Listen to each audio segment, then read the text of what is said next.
The Envious Neighbor. Long, long ago, an old couple lived in a village, and, as they had no children to love and care for, they gave all their affection to a little dog.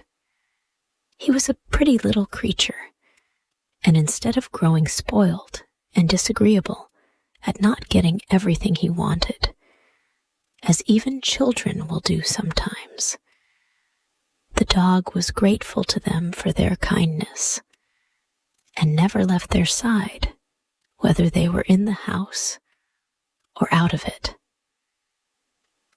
One day, the old man was working in his garden with his dog, as usual, close by. The morning was hot, and at last he put down his spade and wiped his wet forehead, noticing, as he did so, that the animal was snuffling and scratching at a spot a little way off. There was nothing very strange in this, as all dogs are fond of scratching, and he went on quietly with his digging when the dog ran up to his master, barking loudly, and back again to the place where he had been scratching.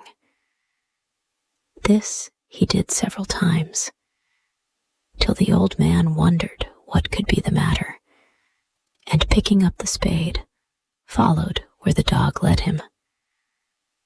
The dog was so delighted at his success that he jumped round, barking loudly, till the noise brought the old woman out of the house. Curious to know if the dog had really found anything, the husband began to dig, and very soon the spade struck against something. He stooped down and pulled out a large box, filled quite full with shining gold pieces. The box was so heavy that the old woman had to help to carry it home, and you may guess what a supper the dog had that night. Now that he had made them rich, they gave him every day all that a dog likes best to eat, and the cushions on which he lay were fit for a prince. The story of the dog and his treasure soon became known, and a neighbor whose garden was next, the old peoples grew so envious of their good luck that he could neither eat nor sleep. As the dog had discovered a treasure once, this foolish man thought he must be able to discover one always, and begged the old couple to lend him their pet for a little while, so that he might be made rich also. "How can you ask such a thing?" answered the old man indignantly.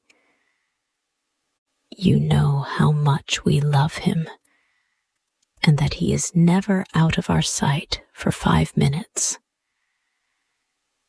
But the envious neighbor would not heed his words, and came daily with the same request, till at last the old people, who could not bear to say no to anyone, promised to lend the dog, just for a night or two. No sooner did the man get hold of the dog than he turned him into the garden. But the dog did nothing but race about, and the man was forced to wait with what patience he could.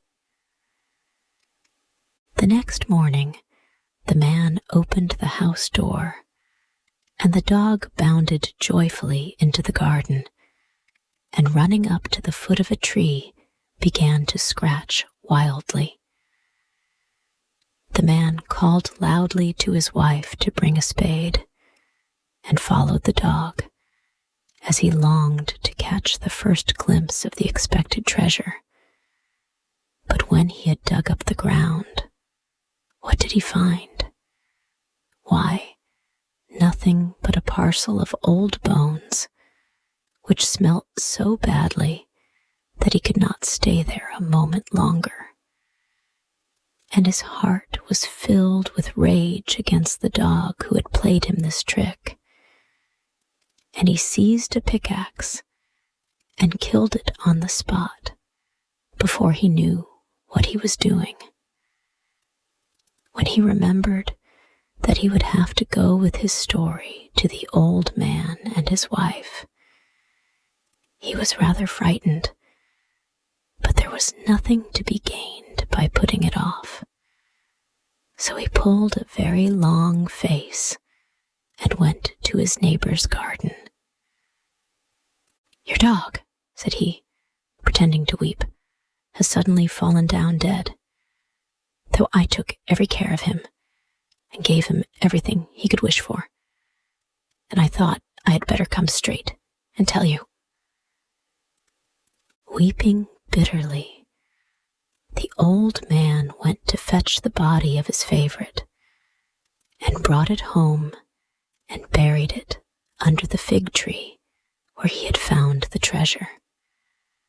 From morning till night, he and his wife mourned over their loss, and nothing could comfort them. At length, one night when he was asleep, he dreamt that the dog appeared to him and told him to cut down the fig tree over his grave and out of its wood to make a mortar. But when the old man woke and thought of his dream, he did not feel at all inclined to cut down the tree, which bore well every year, and consulted his wife about it. The woman did not hesitate a moment, and said that after what had happened before, the dog's advice must certainly be obeyed. So the tree was felled, and a beautiful mortar made from it. And when the season came for the rice crop to be gathered, the mortar was taken down from its shelf, and the grains placed in it for pounding, when, lo and behold, in a twinkling of an eye, they all turned into gold pieces. At the sight of all this gold, the hearts of the old people were glad, and once more they blessed their faithful dog. But it was not long before this story also came to the ears of their envious neighbor, and he lost no time in going to the old people and asking if they happened to have a mortar which they could lend him. The old man did not at all like parting with his precious treasure, but he never could say no. So the neighbor went off with the mortar under his arm.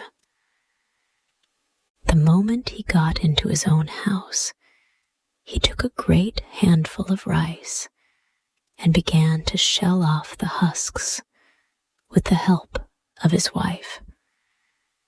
But instead of the gold pieces for which they looked, the rice turned into berries with such a horrible smell that they were obliged to run away after smashing the mortar in a rage and setting fire to the bits.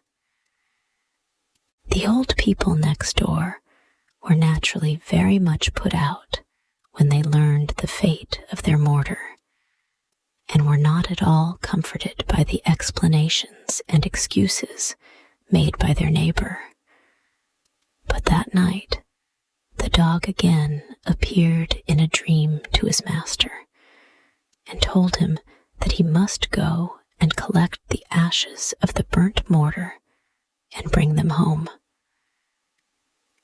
Then, when he heard that the daimyo, or great lord to whom this part of the country belonged, was expected at the capital, he was to carry the ashes to the high road, through which the procession would have to pass. And as soon as it was in sight, he was to climb up all the cherry trees and sprinkle the ashes on them, and they would soon blossom as they had never blossomed before. This time, the old man did not wait to consult his wife as to whether he was to do what his dog had told him, but directly he got up. He went to his neighbor's house and collected the ashes of the burnt mortar.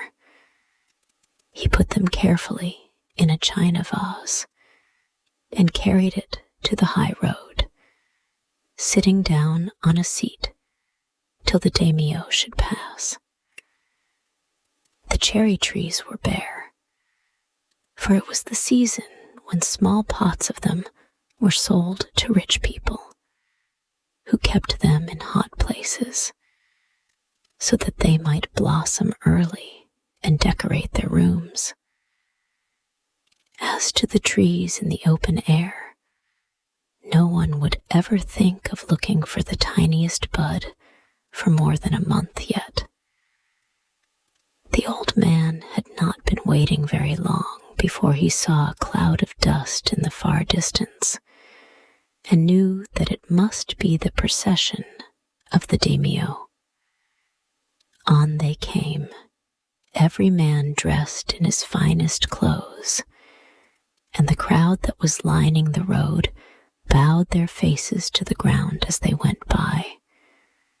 Only the old man did not bow himself, and the great lord saw this, and bade one of his courtiers, in anger, go and inquire why he had disobeyed the ancient customs.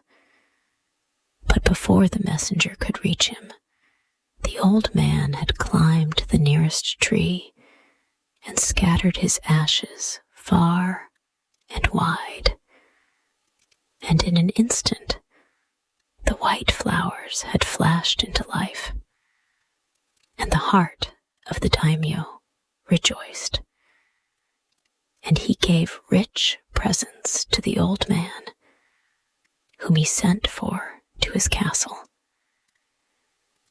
We may be sure that in a very little while the envious neighbor had heard this also, and his bosom was filled with hate.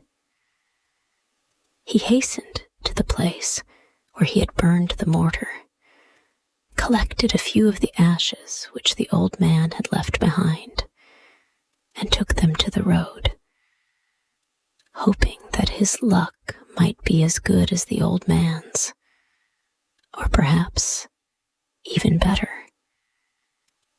His heart beat with pleasure when he caught the first glimpses of the daimyo's train, and he held himself ready for the right moment.